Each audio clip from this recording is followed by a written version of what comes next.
నమస్తే మిత్రులారా, నేను మీ శ్రీనివాస్ చౌహాన్ అడ్వకేట్. మనకు తరతరాలుగా వస్తున్న ఆస్తి ఏదైతే ఉందో ఆ ఆస్తిలో మన వాటా మనకు రాకుండానే మన సోదరుడో లేకపోతే మన సిస్టరో లేకపోతే మన ఫాదరో వేరే వ్యక్తులకు రిజిస్ట్రేషన్ చేస్తే డాక్యుమెంట్ రిజిస్ట్రేషన్ చేసేసిన తర్వాత మనం వాటా కోరే హక్కు ఉంటుందా ఉండదా? ఇది చాలామంది నన్ను అడిగినటువంటి సందేహం ఇది. సో మిత్రులారా, suit for partition and separate position అనే కేసు ఉంటుంది. తరతరాలుగా వస్తున్న ఆస్తి ఏదైతే ఉందో ఆ ఆస్తిలో ఒక తండ్రికి జన్మించినటువంటి వారసులు, కూతుర్లైనా కుమారులైనా అందరూ సమానమే చట్ట ప్రకారంగా. కాబట్టి వారందరూ వాటా కోరుతూ న్యాయస్థానంలో కేసు ఫైల్ చేయవచ్చు. అయితే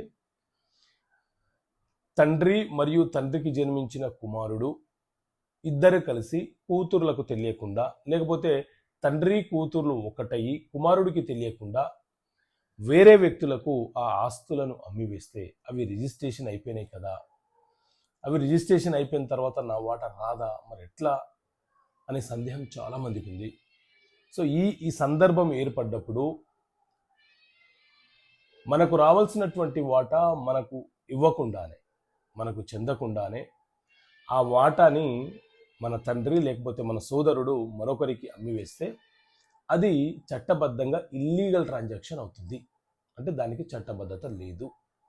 సో ఈ సందర్భాన్ని మనం కేసు వేసేటప్పుడు నాకు రావాల్సినటువంటి వాటా చట్ట ప్రకారంగా నా వాటా నాకు కేటాయించకుండా మరొకరికి అమ్మివేశారు కాబట్టి దాన్ని క్యాన్సిలేషన్ చేసి ఆ డాక్యుమెంట్ని రద్దుపరిచి నాకు రావాల్సినటువంటి వాటా నాకు చట్టబద్ధంగా నిర్ణయించండి అని చెప్పి న్యాయస్థానంలో ఏ సోదరుడు అయితే వాటాను కోల్పోయాడో అతను లేకపోతే సోదరి న్యాయస్థానంలో కేసు వేసే వెసులుబాటు వాళ్ళకు ఉంటుంది.